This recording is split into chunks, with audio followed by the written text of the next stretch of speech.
Meus queridos, eu quero deixar com os amados hoje algumas lições que eu posso encontrar no texto de Atos dos Apóstolos, capítulo 3. Eu só vou ler do versículo 1 ao versículo 4. Quero compartilhar algumas coisas que o Espírito Santo colocou no meu coração. Diz assim o texto da palavra de Deus, conforme eu disse, Atos 3, de 1 a 4. Pedro e João subiam ao templo na hora da oração, a nona, aproximadamente 3 horas da tarde. E aconteceu que um homem aleijado de nascença estava sendo carregado para a porta do templo, a chamada Formosa. Todos os dias o colocavam ali para pedir esmolas aos que entravam no santuário. Quando viram Pedro e João, que iam entrando no templo, pediu-lhes esmola. Olhando nele e fitando os olhos neles, diz a Bíblia, Pedro, acompanhado de João, disse: Olha para nós. Podemos orar?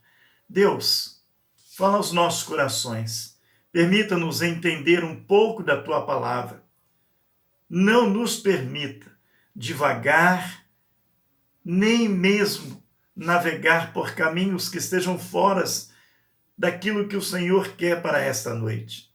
Mas olhando para a tua palavra, permita-nos que o nosso coração possa estar navegando nas ondas do teu Espírito. Que nós possamos ser alimentados pelo Espírito Santo neste dia. Em nome de Jesus. Amém. Amados, eu quero deixar com os irmãos, como eu posso ver aqui, algumas lições. A primeira delas é o fato de Pedro e João ir à igreja. Uma das inquietações do tempo presente, quando antes da pandemia, era a questão dos desigrejados. Aqueles crentes que dizem que não precisam de igreja, que o negócio deles é direto com Deus, que não precisam de pastores e tal. E hoje eu estava fazendo um trabalho aqui de pintor na casa pastoral e me veio à mente a respeito desse texto a importância de ir à igreja. Pedro e João, diz o texto, iam à igreja por volta das 3 horas da tarde no nosso horário, chamada hora nona para o judeu. E qual é a importância? Primeiro, que a igreja é o lugar de comunhão. É lá no templo que nós temos comunhão uns com os outros. Eu tenho ido, não dentro da casa dos irmãos, mas à frente da casa de vários membros, principalmente os de mais idade, aqueles que precisam de mais atenção, e tenho visto a inquietação de muitos em sair de casa e a falta de vir à igreja que alguns têm relatado. Que maravilha isso! A alegria de podermos ir à igreja, ter um lugar onde estamos em comunhão. A comunhão dos crentes é como um lugar onde as brasas se juntam para que a carne não se sobreponha. E nós compartilhamos a nossa dor, as nossas alegrias, as nossas tristezas, as nossas vitórias.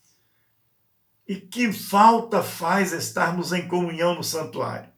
Que falta nos faz termos o caminhar para a igreja, aquele horário de ir para o culto. Queira Deus, o seu coração possa arder nesse dia de desejo de voltar à comunhão do santuário.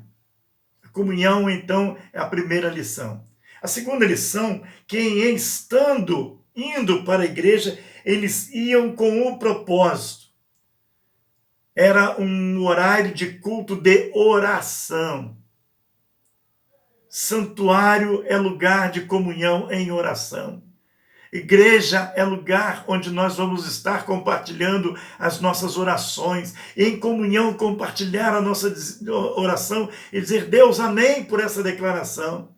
Louvado seja o Senhor, porque o irmão está clamando, o irmão está agradecendo, e eu digo amém. Oh, glória a Deus por isso. Como é bom ter um lugar onde nós oramos em comunhão. Templo é lugar de oração. Por isso, o templo é lugar de reverência. uma das grandes ausências que o tempo presente nos dá, uma dor muito grande, aqueles crentes que são experientes, tal como eu, é que parece que se quebrou a reverência. As pessoas vão para o santuário e começam a conversar, o celular toca, qualquer coisa chama. Você já viu aqueles irmãos que dá vontade de ir no banheiro toda hora do culto? Sabe, santuário é lugar de oração, é lugar de sentarmos e orarmos ao Senhor e derreter a nossa carne diante do fogo do Espírito Santo de Deus. É ali que nós queimamos ao Senhor todas as nossas dores, todas as nossas lutas e sacrificamos ao Senhor com alegria. Com alegria. E a terceira lição: eles vão ao templo e é no entrar no templo que eles se deparam com a miséria de um homem. Um homem que era colocado todos os dias para pedir esmola. E como Pedro e João não eram desigrejados, não era alguém que olhava para o santuário como um peso, não era alguém que não reverenciava o Senhor em comunhão com outros, mas ia para a igreja, subia as escadarias, e seu coração se preparava para se derreter diante da presença de Deus. Esses aqui nos ensinam que é indo que o Espírito de Deus revela a alguém que precisa muito deles. O que seria deste homem se Pedro e João dissessem: não, eu não preciso de igreja, não, eu não preciso ir ao culto, eu vou fazer meu culto em casa mesmo. Para quê? Sabe, meus irmãos, a miséria humana continua. As pessoas precisam de Deus. Elas continuam vindo e carecendo da presença das pessoas na igreja para que o mundo seja um mundo cada dia menos sofrimento e mais presença de Deus. E há 2 pontos que eu quero deixar com você como conclusão. O primeiro ponto é que a Bíblia diz que Pedro e João fixou o olhar deles para aquele homem. Quem era aquele homem? Vamos lembrar de uma coisa? Eles estavam diante da porta chamada Formosa, uma porta gigantesca, uma porta feita com um melhor que se tinha, o cedro do Líbano, cravejada, muito bem preparada, enorme. Mas a Bíblia diz que eles olharam para a miséria daquele homem. Lembremos que ele era um homem aleijado. E a Bíblia diz no versículo 4, primeira parte, que Pedro e João fixou o olhar deles para a miséria daquele homem. Meus irmãos, vamos olhar para o pecador e vamos amar o pecador. Não vamos ficar alheio ao sofrimento humano. Quantas famílias enlutadas, quantas pessoas vivendo na miséria. Eu tenho ouvido muito telejornal dizendo que a economia vai ser uma desgraça, que a miséria vai imperar e que o Brasil vai entrar num momento de grande sofrimento da economia, porque as pessoas vão passar e já estão passando fome. Eu tenho visto isso aqui na igreja. As bolsas que nós distribuímos, a cesta básica, as pessoas acorrendo para pedir socorro. Meus irmãos, vamos olhar para essas pessoas e não vamos ficar no conforto da nossa casa. Vamos estar no santuário, na igreja, na casa de Deus, dizendo: eu estou aqui porque eu amo o pecador. Vamos lembrar que um dia Jesus nos amou e saiu do seu conforto e veio e se sacrificou por cada um de nós. Mas o segundo ponto da minha conclusão, eu quero destacar que Pedro e João não se esquivou de viver uma vida digna de ser usado por Deus.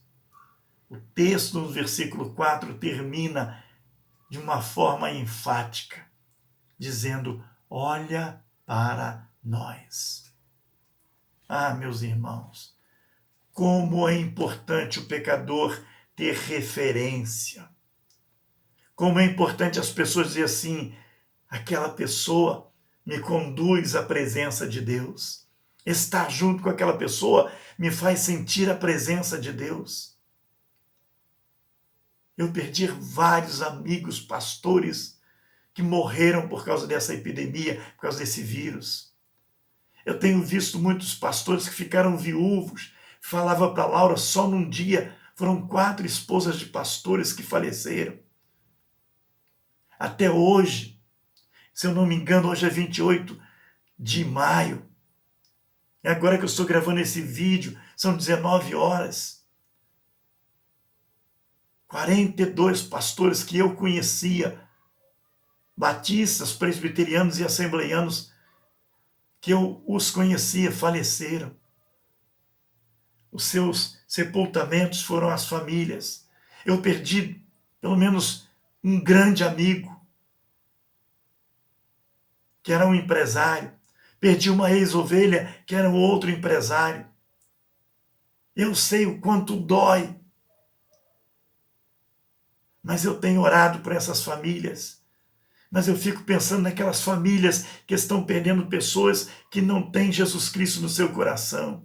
Nunca tiveram um crente para dar bom testemunho. Nós estamos impregnados de crente dando mau testemunho. Crente falando palavrão na internet. Crente se manifestando, defendendo corruptos e corruptores. Crente sendo alvo de busca e apreensão por estar envolvido com tantas maracutaias. Pastores alugando e pagando fortuna para defender corruptos e corruptores. Mas eu tenho visto muito pouco testemunho. E eu quero vos convocar nesta noite a clamar a Deus para que a sua vida seja um bálsamo para as outras pessoas. A sua vida seja um motivo para que as pessoas vão para a presença de Deus. E se um dia elas vierem a partir, seja por que motivo for, elas não vão para o inferno. Mas elas vão estar na presença de Deus. Que nesta noite o Espírito Santo de Deus possa despertar você para viver uma vida correta. Que a sua vida seja permeada com a presença de Deus. E que o Espírito Santo de Deus possa acender o seu coração de amor pelas almas perdidas. E você possa dizer, Deus, me usa para salvar pessoas. Eu tenho visto médicos, enfermeiros, chefe de enfermagem, maqueiros, coveiros, chorando. Médicos porque foram incapazes de salvar uma vida. Enfermeiros porque fizeram tudo para salvar uma vida, mas morreram. Eles nem os conheciam, mas choram porque se sentiram incapazes. Eu me sinto incapaz muitas das vezes de levar algumas pessoas a Jesus, mas eu não desisto de tentar, dia após dia, viver uma vida para que as pessoas possam dizer, aquele ali servia ao Senhor Jesus Cristo. Que a minha e a sua vida possa glorificar a Deus e você possa ser motivo para as pessoas encontrarem a Jesus. Que Deus te abençoe nesta noite. Que você venha para o santuário para continuar encontrando as almas perdidas e conduzindo-as para a eternidade. E que você possa falar de Cristo a tempo e fora de tempo. Que Deus te abençoe. Quero orar nesse momento. Ó Deus, desperta o teu povo para estar na tua casa. Unja, Senhor, os nossos lábios. Permita que as nossas vistas sejam totalmente desnudas para ver o pecado. Cubra as nossas vistas para aquilo que não vai prestar para nós, mas desnuda para que nós possamos olhar para o pecador e ver alguém que precisa de Jesus. Deus, entra nos lares, abençoa cada família, derrama a tua graça e o teu poder, e que a graça do nosso Senhor Jesus Cristo, o amor de Deus, o nosso único Pai, e o grande amor do Senhor Jesus Cristo, sejam com todos vós. Amém.